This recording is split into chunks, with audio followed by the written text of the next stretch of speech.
वैदिक मैथमेटिक्स की इस वीडियो में आपका स्वागत है। आज जिस फॉर्मूला की हम बात करेंगे उसका नाम है एकाधिकर्ण पूर्वी। एकाधिकर्ण पूर्वेन का मतलब होता है by one more than the previous one. इसका मतलब पिछले वाले से एक अधिक। जैसे कि मेरे पास कोई भी संख्या है, उदाहरण के तौर पर अगर मैं 26 लेता हूँ तो 6 से जो पीछे बैठा है प्रीवियस 1 फ्रॉम 6 वो 2 है, और 1 मोर देन द प्रीवियस 1 का मतलब है 2 के अंदर 1 जमा कर देंगे हम तो 3 प्राप्त हो जाएगा। इसका जो मेथड है, इसके अंदर जो मुझे ये 3 मिला है, इसके हिसाब से हम अपना कार्य शुरू करेंगे। तो सबसे पहले जो चीज़ सीखेंगे हम इसके अंदर वो है finding square of numbers ending with 5। अगर कोई भी संख्या है जो 5, जिसके आखिरी में 5 आ रहा है, उसका स्क्वायर कैसे निकालेंगे। जैसे कि मेरे पास अगर 35 का एग्जांपल अगर मैं लूँ तो यहाँ 1 मोर देन द प्रीवियस 1 वाला अगर हम मेथड यूज़ करेंगे तो 3 से 1 बड़ा मेरे पास आएगा 4। मैं यहाँ क्या करूँगा, 3 को 4 से गुना कर दूँगा, जो भी मुझे मिलेगा उसके आखिरी में 25 जोड़ दूँगा और यही मेरा आंसर हो जाएगा।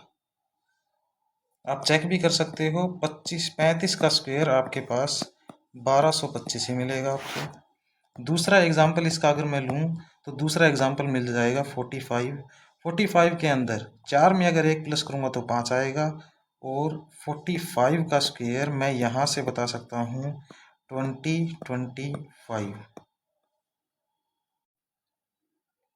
एकाधिकर्ण पूर्वे का अगर मैं दूसरा कोई यूज़ करना चाहूँगा तो इसे मैं इस्तेमाल कर सकता हूँ 1/A9 इस टाइप की किसी भी डिवीज़न को करने के लिए। यहाँ a कोई भी नंबर है, जैसे कि 1/29, 1/39, इस टाइप के जो नंबर्स होंगे और इस टाइप की जो फ्रैक्शन होगी उसको सॉल्व करने के लिए इसका यूज़ कर लेंगे हम बिना डिवीज़न मेथड का इस्तेमाल किए।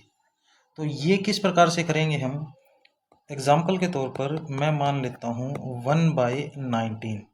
अगर मुझे इसे सोल्व करना है तो 1 मोर देन प्रीवियस 1 के हिसाब से एक में अगर मैं 1 जोड़ूंगा 1 + 1 तो मुझे 2 प्राप्त होगा। और अब मैं क्या करूँगा, इस वे में बढ़ता जाऊँगा, 1 को 2 से गुना करूँगा। सबसे पहले यहाँ 1 लिख लूँगा, उसको 2 से गुना करूँगा, जो मुझे यहाँ 2 मिलेगा उसको अब मैं इसके लेफ़्ट साइड में लिखता जाऊँगा और 2 से दोबारा गुना करता जाऊँगा। अब मुझे 4 मिला है तो मैं 4 लिख लूँगा और 2 से 4 को गुना कर दूँगा, 8 लिख दूँगा यहाँ पर लेफ़्ट में।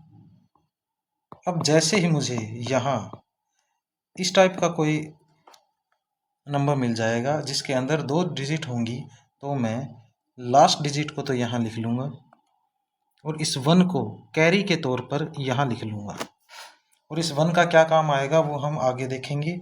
अब 6 × 2 कर दूँगा, ये आएगा मेरा 12। इस 1 को इसमें जोड़ दूँगा और यहाँ 13 प्राप्त हो जाएगा मुझे।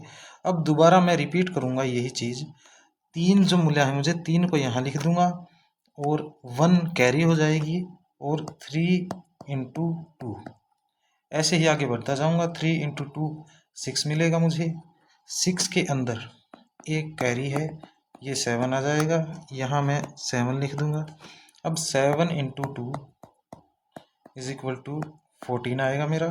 14 के अंदर अब यहाँ कोई कैरी है नहीं तो मैं 4 को एज इट इज़ यहाँ लिख दूँगा और कैरी यहाँ लिख दूँगा, 4 × 2 कर दूँगा, ये दोबारा 8 आ जाएगा मेरा। अब 8 + 1 जो 9 आएगा, 9 को यहाँ लिख दूँगा, कोई कैरी है नहीं, रिमाइंडर 0 है तो आगे बढ़ता रहूँगा। 9 × 2 ये क्या आएगा मेरा 18। 18 का जो 8 है ये मैं यहाँ लिख दूँगा, 1 कैरी लिख दूँगा और आगे इसी फैशन में बढ़ता जाऊँगा।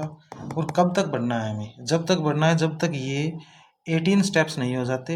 1 2 3 4 5 6 7 8 9 10, 8 स्टेप और आगे बढ़ना हमें। और जब इस प्रकार से बढ़ते हुए सभी 18 स्टेप जब मेरे कंप्लीट हो जाएंगे तो मेरे पास क्या रिजल्ट आएगा। अब इसके 1 के बाद ये सारे रिपीट होता जाएगा, 1 2 4 8 6 3 4 ऐसे आता जाएगा। तो यहाँ मैं फाइनल मेरा क्या आंसर लिख दूंगा, 0.0526131436843 ये मेरा फाइनल आंसर हो जाएगा। और अगर आप ये जानना चाहते हो कि मैंने सिर्फ यहाँ 18 स्टेप ही क्यों किए, 18 से ज़्यादा स्टेप क्यों नहीं किए, तो इसका उत्तर ये होगा, अगर मेरे पास 1/19 है तो 19 में से 1 घटाकर मुझे स्टेप प्राप्त होंगे, जितने भी स्टेप मुझे आगे बढ़ना है। अगर आपको वीडियो अच्छी लगी हो तो शेयर कीजिए। वैदिक मैथमेटिक्स को देश दुनिया में आगे बढ़ाइए। धन्यवाद।